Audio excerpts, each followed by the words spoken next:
கர்த்தருடைய பரிசுத்த நாமம் நம்ம மத்தியிலே மகிமைப்படுவதாக. ஹோப் டிவி நேயர்கள் உங்கள் அனைவரையும் ஆண்டவராகிய இயேசு கிறிஸ்துவின் நாமத்தினாலே அன்போடு வாழ்த்துகிறேன். இனிய துவக்கம் இந்த நிகழ்ச்சியின் வாயிலாக மீண்டும் உங்களை சந்திப்பதில் மிகுந்த மகிழ்ச்சி அடைகிறேன். நானும் என்னுடைய மனைவியும் இந்த நாளின் இனிய துவக்கம் நிகழ்ச்சிக்கு உங்களை அன்போடு வரவேற்கிறோம். இனிய துவக்கம் நிகழ்ச்சி அநேகர் நமக்கு சொல்கிறாங்க, நல்லா இருக்குது, ஆசீர்வாதமாக இருக்குது அப்படின்னு சொல்லி. அதே போல் நம்மளும் இதில் கலந்து கொள்வது பெரிய ஒரு ஆசீர்வாதமாக இருந்து கொண்டிருக்கிறது. தொடர்ந்து இந்த நிகழ்ச்சியில் நம்ம அநேக கருத்துக்களை தியானிக்கிறோம், அவரை துதிக்கிறோம், அவரை மகிமைப்படுத்துகிறோம். ஆண்டவர் நமக்கு அதற்கான பலனை கொடுக்குறாங்கன்றதையும் நம்ம பார்க்குறோம். தொடர்ந்து இந்த நாளின் இனிய துவக்கம் நிகழ்ச்சியை நம்ம ஒரு அழகான பாடலோடு நம்ம தொடங்கலாம். இந்த பாடலுடைய கருத்து பார்த்திங்க அப்படின்னு சொன்னால், நம்ம அட்வென்ட் கோட்பாடில் 28 கோட்பாடில் ஒரு முக்கியமான ஒரு கோட்பாடு, கடைசியாக சேர்க்கப்பட்ட கோட்பாடு என்ன தெரியுங்களா? கிறிஸ்துவில் வளருதல். அவருக்குள்ளே நம்ம வளரணும், ஒவ்வொரு நாளும் நம்ம என்ன பண்ணணும், அவருக்குள்ளே வளரணும் அப்படின்னு சொல்லி ஒரு கோட்பாடு. யோவான் ஸ்நானகன் கூட அதை பற்றி சொல்லும்போது, அவர் பெருகவும் அவர் எனக்குள்ளே வளர்ந்துக்கிட்டே இருக்கணும் அப்படின்னு சொல்லி யோவான் ஸ்நானகன் சொல்கிறார். அந்த கருத்தை மையப்படுத்துகிற ஒரு பாடல், அனுதினமும் உம்மில் நான் வளர்ந்திடவே உம் அனுக்கிரகம் தர வேண்டுமே என்ற அழகான கருத்துள்ள பாடலை உற்சாகமாக பாடி ஆண்டவரை மகிமைப்படுத்துவோமா?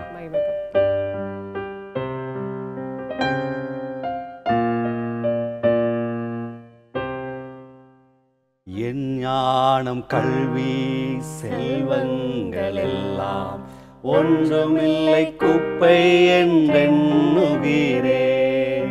என் ஞானம் கல்வி செல்வங்கள் எல்லாம் ஒன்றுமில்லை குப்பை என்றெண்ணுகிறேன். என் நீதி நியாயங்கள் அழுக்கான கந்தை என்றே உணர்ந்தேன் இயேசுவே. என் நீதி நியாயங்கள் அழுக்கான கந்தை என்றே உணர்ந்தேன் இயேசுவே. அனுதினமும் உம்மில் நான் வளர்ந்திடவே உம் அனுக்கிரகம் தர வேண்டுமே. அனுதினமும் உம்மில் நான் வளர்ந்திடவே உம் அனுக்கிரகம் தர வேண்டுமே. அழைத்தவர், நம்மை அழைத்தவர் பரிசுத்தம் உள்ளவர். கடைசி வரைக்கும் நாமளும் பரிசுத்தம் உள்ளவர்களாக இருக்கணும்னு ஆண்டவர் விரும்புகிறார். அழைத்தவரே உம்மில் பிழைத்திடவே அவனியில் உமக்காய் உழைத்திடவே. நம்ம எல்லாரும் அர்ப்பணிப்போமா? இந்த கவி அழகான ஒரு கவியை பாடி, அர்ப்பணிக்கின்றேன் என்னை இன்றே ஏற்றுக்கொள்ளும் என் இயேசுவேன்னு ஆண்டவரிடத்தில் நம்ம அர்ப்பணித்து இந்த கவியை பாடுவோமா? அழைத்தவரே உம்மில் பிழைத்திடவே அவனியில் உமக்காய் உழைத்திடவே. அழைத்தவரே உம்மில் பிழைத்திடவே அவனில் உமக்காய் உழைத்திடவே. அர்ப்பணிக்கின்றேன் என்னை இன்றே ஏற்றுக்கொள்ளும் என் இயேசுவே. அர்ப்பணிக்கின்றேன் என்னை இன்றே ஏற்றுக்கொள்ளும் என் இயேசுவே. அனுதினமும் உம்மில் நான் வளர்ந்திடவே உம் அனுக்கிரகம் தர வேண்டுமே. அனுதினமும் உம்மில் நான் வளர்ந்திடவே உம் அனுக்கிரகம் தர வேண்டுமே. என்னால் ஒன்றும் கூடாதையா, எல்லாம் உம்மால் கூடும். என்னால் ஒன்றும் கூடாதையா, எல்லாம் உம்மால் கூடும். அனுதினமும் உம்மில் நான் வளர்ந்திடவே உம் அனுக்கிரகம் தர வேண்டுமே. அனுதினமும் உம்மில் நான் வளர்ந்திடவே உம் அனுக்கிரகம் தர வேண்டுமே. அனுதினமும் நம்ம அவருக்குள்ளே வளரணும். அதை குறித்து சங்கீதக்காரன் சொல்கிற போது, அவருடைய வேதத்தின் மேலே இரவும் பகலும் தியானமாக இருக்கிறவன் எப்படி இருப்பானா, இலையுதிராது இருக்கிற மரத்தை போல் இருப்பானா, கனி கொடுத்துக்கிட்டே இருப்பானா. அவருக்குள்ளே வளர்ந்துக்கிட்டே இருக்கிறது எப்படி நம்மளுக்கு தெரியும்? கனி கொடுக்கறதுனால தான். அது ஆவியின் கனி, ஆண்டவருடைய ஆவியின் கனி. அந்த குணங்களை நாம் வெளிப்படுத்துகிறது மூலமாக நம்ம அவருக்குள்ளே வளர்ந்துக்கிட்டே இருக்கிறோம் அப்படின்றத நாம் தெரிந்து கொள்கிறோம். அனுதினமும் நம்ம வேறு எப்படிலாம் வளரலாம்? ஆண்டவருக்குள்ளே நம்ம அனுதினமும் வளர்றது எப்படி நம்ம வளரலாம்? வேதத்தை அதிகமாக வாசிக்கிறது, தியானம் பண்ணுறதுனாலையும், ஆண்டவரோடு பேசுகிறதுனாலும், ஜெபத்தினாலையும் நம்ம அனுதினம் ஆண்டவரோடு வளர முடியும். ஆண்டவர் வந்து இப்போ நம்மளுக்கு நிறைய காரியங்களை நம்மளை சாட்சியாக நிறுத்துவாங்க. அந்த சாட்சியின் மூலமாக நம்ம வந்து ஆண்டவரோட இன்னும் அநேக பேருக்கு நம்ம சாட்சியை பகிரும் போது இன்னும் நம்மளும் விசுவாசத்தில் ஊன்றி நிற்க முடியும். அவருடைய அனுக்கிரகம் இல்லாமல் நம்ம அந்த உலகத்தில் இருக்கவே முடியாது. அவருடைய கிருபையினால் தான் நம்ம என்ன பண்ணுறோம், இந்த உலகத்தில் வாழ்கிறோம். அனுதினமும் ஆண்டவர் தான் நம்மளை அந்த ஜபத்துலேயும் நம்ம ஜெபம் பண்ணுறதுக்கு உதவி செய்கிறதும் ஆண்டவர் தான். வேதத்தை தியானிக்கிறதுக்கு பரிசுத்த ஆவியானவர் போதித்து வழிநடத்துகிறதும் பரிசுத்த ஆவியானவர் தான். எல்லாமே அவருடைய கிருபையினால தான் நம்ம வந்து இந்த உலகத்தில் நம்ம நடக்கிறதே. அமேன் அமேன்.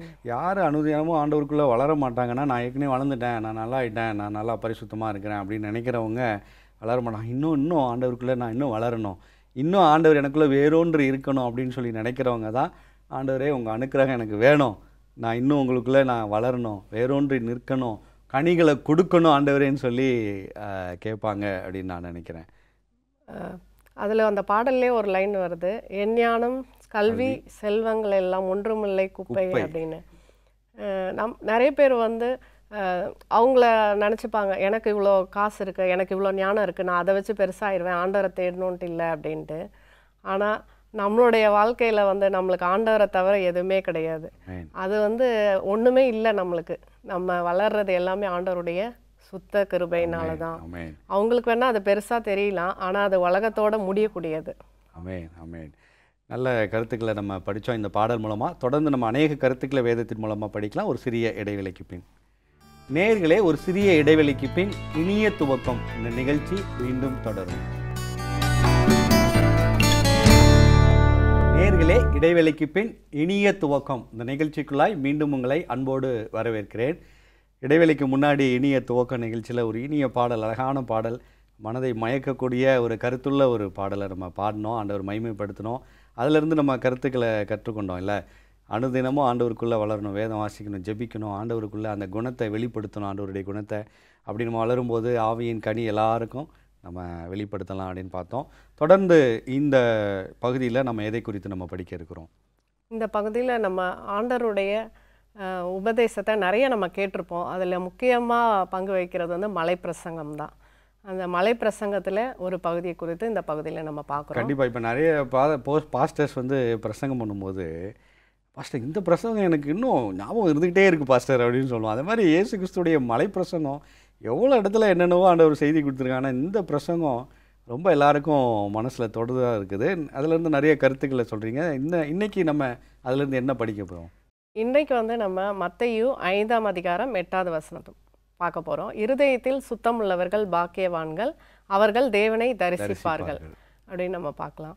இருதயத்தில் சுத்தம் என்றால் என்ன அப்படின்னு நம்ம யோசிக்கணும். அப்படின்னா இருதயத்தில் சுத்தமில்லாத காரியங்கள் நிறைய இருக்குதுன்னு அர்த்தம். அப்போது இருதயத்தில் சுத்தமில்லாத காரியங்கள் வேதத்தில் என்ன சொல்லியிருக்குது நம்ம முதலாவது வாசிச்சோன்னா, மத்தேயு 15:19 நிறைய காரியங்கள் சொல்லப்பட்டிருக்குது. எப்படி எனில் இருதயத்திலிருந்து பொல்லாத சிந்தனைகளும், கொலைபாதங்களும், விபசாரங்களும், வேசித்தனங்களும், களவுகளும், பொய் சாட்சிகளும், தூஷணங்களும் புறப்பட்டு வரும் அப்படின்னு சொல்லப்பட்டிருக்குது. நிறைய பொல்லாத காரியங்கள் எல்லாம் என்ன பண்ணுது? இருதயத்திலிருந்து தான் வருது. அதனால தான் ஆண்டவர் சொல்கிறாங்க, இந்த மாதிரி சிந்தனைகள் இருந்தால், இந்த மாதிரி செயல்கள் உன் இருதயத்திலேருந்து எல்லாம் புறப்பட்டு வருது, இதெல்லாம் நீ அசுத்தப்படுத்தி உன் இருதயத்தை வச்சுருந்தா நம்ம என்ன பண்ண முடியாது? தேவனை தரிசிக்கவே முடியாது. தேவனை தரிசிக்கணுன்னா நம்ம இப்போ அன்றாட வாழ்க்கையில் நம்ம டெய்லி தேவனை தரிசிச்சுட்டு இருக்கணுமா? இல்லை. ஆனாலும் நம்ம வாழ்கிற அந்த பரிசுத்தமான வாழ்க்கை, நம்ம ஒரு நாள் தேவனை முகமுகமாக நம்ம என்ன பண்ண போகிறோம்? பார்க்க போகிறோம். அதுக்கு நம்ம ஆயத்தப்படுத்துகிறவர் தேவனே. இந்த உலகத்தில் நம்ம பூமிக்குரிய கூடாரம் அழிந்து போனாலும் பரலோகத்துல கைவேலை இல்லாத அந்த நித்திய வீடு நம்மளுக்கு என்ன பண்ணுது, பரலோகத்துல இருக்குது. அதற்கு நம்மை ஆயத்தப்படுத்துகிறவர் தேவனே அப்படின்னு வசனம் சொல்லுது. அப்போ இருதயத்தில் சுத்தம் வந்து ரொம்ப முக்கியம். நம்ம உடம்புல நம்மள ஹார்ட்டு நல்லா இருந்தால் தான் என்ன பண்ண முடியும், நம்ம இந்த உலகத்துல உயிர் வாழ முடியும், சுத்தமாக இருக்க முடியும். ஏன்னா இருதயம் தான் ஃபஸ்ட்டு உருவாகுது. அங்கே சுத்தம் இருந்தால் தான் முழுவதுமாக சரீரம் முழுவதும் சுத்தமாக இருக்கும். சரீரம் முழுவதும் அது கரெக்டாக ஹார்ட்டு பீட்டு கரெக்டாக இருந்தால் தான் சரீரம் முழுவதுமே எல்லா உறுப்புகளுமே நல்லா இருக்கும். அதே மாதிரி சரீரமும் இயங்கும். அதே மாதிரி இருதயத்தில் பரிசுத்தமாக இருந்தால் தான் நம்மளும் ஆண்டவருடைய ராஜ்யத்துக்குள்ளே என்ட்ராக முடியும், கண்டிப்பாக, அல்லது போக முடியாது. அதனால தான் ஆண்டவர் சொல்லியிருக்காங்க, இருதயத்தில் சுத்தம் உள்ளவர்கள் பாக்கியவான்கள், அவர்கள் தேவனை தரிசிப்பார்கள். இந்த உலகத்தில் இந்த மாதிரி காரியங்கள் பிசாசானவன் நிறைய நம்மளுக்கு வச்சுருக்கான். இருதயத்தில் அசுத்தப்படுத்தக்கூடிய காரியங்கள் நிறைய இந்த உலகத்தில் நம்மளை சுற்றிலும் இருக்குது. அப்போ இப்படிப்பட்ட காரியங்கள் நம்மளை சுற்றி இருக்கும் பொழுது நம்ம எப்படி ஆண்டவர்கிட்ட ஆண்டவரோட நெருங்கி எப்படி நம்ம வாழலாம், எப்படி பரிசுத்தமாக நம்ம வந்து நம்மளை சுத்திகரிக்கலாம், தேவனுக்குரியவர்களே நம்ம என்ன பண்ணணும் யோசிக்கணும். அப்போது இப்போ காலகட்டத்தில் பெரிய பெரிய கொலைபாதங்களும் கவலைகள் மனுஷனுடைய வாழ்வை வந்து இருதயத்தில் நிறைஞ்சி பிசாசானவன் என்ன பண்ணுறான், நிறைய கஷ்டங்களை கொடுத்து கவலைகளை கொடுத்து குடும்பத்தை பற்றி ஃபீல் பண்ணுறதுக்கு அவங்களுக்கு இதை கொடுத்து அவங்கள என்ன பண்ணுறான், ஆண்டவரை விட்டு விலக்கி வச்சுருக்கான். அந்த வசனம் கூட நம்ம வாசிக்கலாம். யாக்கோபு 3:14 வாசிங்க. யாக்கோபு 3:14 உங்கள் இருதயத்திலே கசப்பான வைராக்கியத்தையும் விரோதத்தையும் வைத்தீர்களானால் நீங்கள் பெருமை பாராட்டாதிருங்கள், சத்தியத்துக்கு விரோதமாய் பொய் சொல்லாமலும் இருங்கள். அப்போ நம்ம சுத்தமானவங்க நம்ம சொல்லிக்க முடியாது. விரோதத்தையும் நம்ம வைராக்கியத்தையும் வைத்திருந்தோன்னா மற்றவங்க மீது நம்ம சுத்தமான சுத்தமாக இல்லையே, சத்தியத்துக்கு விரோதமாக நீங்கள் வந்து பொய் சொல்லாதீங்கன்னு ஆண்டவர் சொல்கிறாங்க.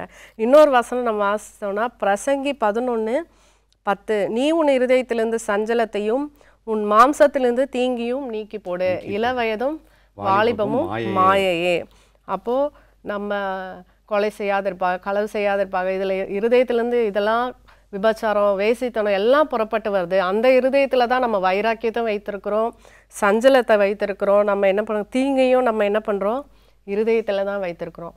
இந்த மாதிரி காரியங்கள் இருதயத்தில் இருக்கிற கவலை அப்படின்னு சொல்லப்பட்டிருக்கு நீதிமொழிகள். அப்போது நம்ம கவலைப்படுறதுனா கூட நம்ம ஆண்டவரை விட்டு நம்ம ஆண்டவரோடு நெருங்கி ஜீவிக்க முடியாது. ஆண்டரை விட்டு வழி விலக வைக்கிறது, விசுவாச குறைச்சலை வந்து கவலை வந்து என்ன பண்ணுது உருவாக்குதுன்னு பார்க்கலாம். அப்போ இந்த மாதிரி காரியங்கள் ஆண்டரை கிட்ட நம்ம நெருங்க விடாதபடிக்கு என்ன பண்ணுது தடை செய்கிறது.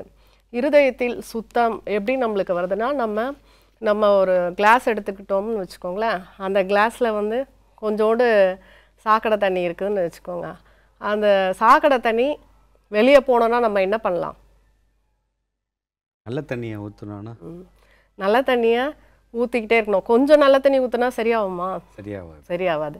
அப்போது நல்ல தண்ணி ஊற்றிக்கிட்டே இருக்கும்போது அது எல்லாம் பியூரிஃபை ஆகி வெளியே வந்துகிட்டே இருக்கும். அது ஒரு குறிப்பிட்ட டைம் நல்லா ஊற்றிக்கிட்டே இருக்கும் பொழுது எல்லா கெட்ட தண்ணியும் என்ன பண்ணுது, சாக்கடை தண்ணியும் வெளியே வந்துட்டு அதுக்கப்புறம் பியூராக மாறிடுது, அது ஃபுல்லாக நல்ல வாட்டராக மாறிடுதுன்னு பார்க்கலாம்.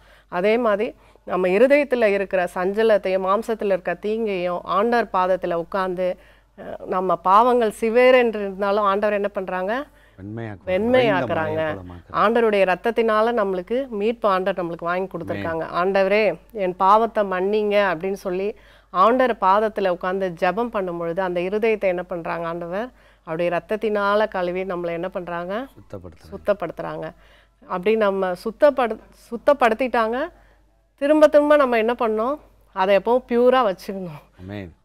சுத்தமானவன் தன் கால்களை மட்டும் கழுவினால் போதும்னு ஆண்டவர் சொல்கிறாங்க. அப்போனா நம்ம என்ன பண்ணோம், அப்பப்போ நம்ம வந்து டெய்லியும் வேதத்தை வாசிக்கணும். அப்பப்போ வாசிக்கிற மாதிரி இல்லாமல் டெய்லியும் வேதத்தை வாசிக்கணும், டெய்லியும் ஜெபம் பண்ணணும். ஆண்டவரோடு உறவு ஐக்கியம் எப்பொழுதும் நம்ம வைத்து கொள்ளும்போது பாவம் நம்ம மேற்கொள்ளாதபடி நம்ம இருதயத்தை என்ன பண்ணுறாங்க, ஆண்டவர் சுத்தப்படுத்தி. சங்கீதக்காரன் கூட அதான் சொல்றாரு, உமக்கு விரோதமாய் பாவம் செய்யாதபடிக்கு நான் என்ன பண்ணேன், வாக்கை வச்சிருக்கிறேன், அதனால பாவம் செய்ய மாட்டேன்னு சொல்றாரு. இருதயத்தில் பாவம் இருக்கக்கூடாது, பரிசுத்தர் தான் இருக்கணும். நல்ல கருத்துக்களை நம்ம படிச்சுட்டு இருக்கிறோம். தொடர்ந்து படிப்போம் ஒரு சிறிய இடைவேளைக்கு பின். நேயர்களே, ஒரு சிறிய இடைவேளைக்கு பின் இனிய துவக்கம் இந்த நிகழ்ச்சி மீண்டும் தொடரும். நேயர்களே, இடைவேளைக்கு பின் இனிய துவக்கம் இந்த நிகழ்ச்சிக்குள்ளாய் மீண்டும் உங்களை அன்போடு வரவேற்கிறேன். இடைவேளைக்கு முன்னாடி இனிய துவக்கம் நிகழ்ச்சியில் இருதயத்தின் சுத்தத்தை பற்றி பார்த்தோம். மலை பிரசங்கத்தில் ஒரு பகுதியாக ஆண்டவர் சொல்லியிருக்கிறாங்க, இருதயத்தில் சுத்தமுள்ளவர்கள் பாக்கியவான்கள், அவர்கள் தேவனை தரிசிப்பார்கள் அப்படின்னு சொல்லி. தேவனை தரிசிக்கணும்னா இருதயத்தில் சுத்தம் வேணும் அப்படின்னு சொல்லி நிறைய கருத்துக்களை பகிர்ந்து கொண்டீங்க. தொடர்ந்து சொல்லுங்கள், கேட்போம். ஆண்டவர் வசனத்தை நம்ம அதிகமாக வாசிக்கும் போது யோவான் 17:17 சொல்லப்பட்டிருக்குது, உம்முடைய வசனத்தினாலே அவர்களை பரிசுத்தமாக்கும், உம்முடைய வசனமே பரிசுத்தம் சொல்லப்பட்டது. அப்போது வசனத்தை நம்ம அதிகமாக வாசிக்க வாசிக்க வாசிக்க அந்த வசனத்தின்படி நம்ம நடக்க நடக்க நடக்க நம்மளுக்கு நம்ம வாழ்க்கை ஆண்டவர் பரிசுத்தமாக்குறாங்க பார்க்கலாம். அந்த வசனத்தை நம்ம கை கொள்ளாத போது சத்ருவானவன் அந்த இருதயத்திலேருந்து அந்த வசனத்தை உணராது இருக்கும்போது பறித்து போடுகிறான்னு நம்ம வசனத்தில் வாசிக்கலாம். மத்தேயு 13:19 ஒருவன் ராஜ்யத்தின் வசனத்தை கேட்டும் உணராது இருக்கும்போது பொல்லாங்கன் அவன் இருதயத்தில் விதைக்கப்பட்டதை எடுத்து போடுகிறான். அப்போ நம்ம அன்றாட வாழ்க்கையில் நம்ம வாசிக்கிறோம், காலையில் எழுந்திரிச்சோன்னே நார்மலாக ஒரு அதிகாரத்தை வாசிச்சுட்டு அதை உணராமல் வாசிக்கும் பொழுது, ஒரு கடமைக்காக வாசிக்கும் பொழுது அப்படியே பைபிள் வச்சிடுறது, திரும்ப நைட்டு ஒரு ஃபேமிலி ப்ரேயரில் ஒரு உணராமல் ஒரு அதிகாரம் வாசிட்டு அப்படியே வைக்கும் போது, அப்படி உணராமல் இருக்கும் பொழுது அந்த வசனம் நம்மளால என்ன பண்ண முடியாது, கிரியை செய்ய முடியாது. பொல்லாங்கன் அவன் இருதயத்தில் விதைக்கப்பட்டதை பறித்து கொள்கிறான், அவனே வழி அருகே விதைக்கப்பட்டவன் சொல்லப்பட்டிருக்குது. அப்போது நம்ம உணர்ந்து அந்த வசனத்தை வாசித்து நம்ம வாழ்க்கையில் இந்த வசனத்தின் ஆண்டவர் நிறைய சாட்சிகளை செஞ்சுருக்காங்களே அப்படி உணர்ந்து வாசிக்கணும். ஆண்டவர் அல்லது இந்த வாக்குத்தத்தத்தை இன்றைக்கி நம்மளுக்கு கொடுத்துருக்காங்க, இதை நம்ம வாழ்க்கையில் செய்ய போகிறாங்க அப்படின்னு சொல்லி நம்ம விசுவாசிக்கும்போது சில கவலைகள் நம்ம ஆழத்தில், உள்ளத்தின் ஆழத்தில் இருக்கிறதோ ஆண்டவர் என்ன பண்ணுறாங்க, எடுத்து போடுறாங்க. யோவான் 14:1 சொல்லப்பட்டிருக்குது, உங்கள் இருதயம் கலங்காதிருப்பதாக ஆண்டவர் சொல்கிறாங்க. ஏன்னா தேவனிடத்தில் விசுவாசமாக இருங்கள், என்னிடத்திலும் விசுவாசமாக இருங்கள். அந்த இடத்துல உங்கள் இருதயம் கலங்காதிருப்பதாக அப்படின்னு சொல்கிறாங்க. அந்த கவலையினால விசுவாசம் என்ன பண்ணுது, குறையப்பட்டு போயிடுது. அதனால் ஆண்டவர் என்ன பண்ண, உங்கள் இருதயம் கலங்காது இருப்பதாக அப்படின்னு ஆண்டவர் சொல்கிறாங்க பார்க்கலாம். அப்போ இருதயத்தில் சுத்தமாக இருக்கணும்னா இருதயத்தில் கவலை கூட என்ன பண்ணக்கூடாது, இருக்கக்கூடாது.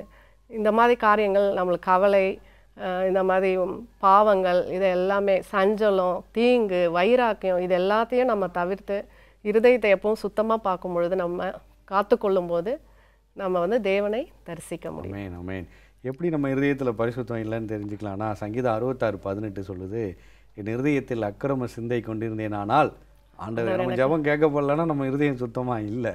யாக்கோபு சொல்லும் போதும் நீ விச்சையோடு ஜெபம் பண்ணினா உன் ஜெபம் கேட்காதுன்னு சொல்கிறார். அப்போது இருதயத்தில் சுத்தமுள்ளவர்களாக இருந்து ஜெபிக்கும் போது நம்முடைய ஜெபம் கேட்கப்படுகிறது, அப்படியும் இருக்குது. அதே போல் இருதயத்தின் சுத்தத்தை குறித்து பார்க்கும்போது எபிரேயர் 12:14 சொல்கிறார், யாவரோடும் சமாதானமாக இருங்க, சுத்தமாக இருங்க.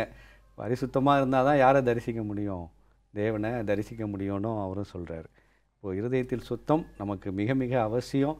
அது நம்மளை ஆண்டவரையே தரிசிக்க வைக்கும் என்று அழகாக மலை பிரசங்கத்திலிருந்து அநேக கருத்துக்களை சொன்னீங்க. ரொம்ப சந்தோஷம், ரொம்ப ஆசீர்வாதமாக இருந்தது. தொடர்ந்து இந்த பகுதியின் நிறைவாக நம்ம ஒரு வாக்குத்தத்தத்தோடு நம்ம நிறைவு செய்யலாம். ஏசாயா தீர்க்கதரிசி மூலமாக ஆண்டவர் அநேக வாக்குத்தத்தங்களை கொடுத்துருந்தார். இஸ்ரவேல் ஜனங்களுக்கு ஏசாயா தீர்க்கதரிசி ஒரு பெரிய ஒரு வரப்பிரசாதம் தான் சொல்லலாம். ஏன்னா ஆண்டவர் அவர் மூலமாக நிறைய வாக்குத்தத்தங்களை, எச்சரிப்பின் செய்தியும் கொடுக்குறாரு, அதே போல் வாக்குத்தத்தங்களையும் ஆண்டவர் கொடுக்குறாரு. அதில் ஒரு வாக்குத்தத்தத்தை இன்றைக்கி நம்ம பார்க்கலாம்.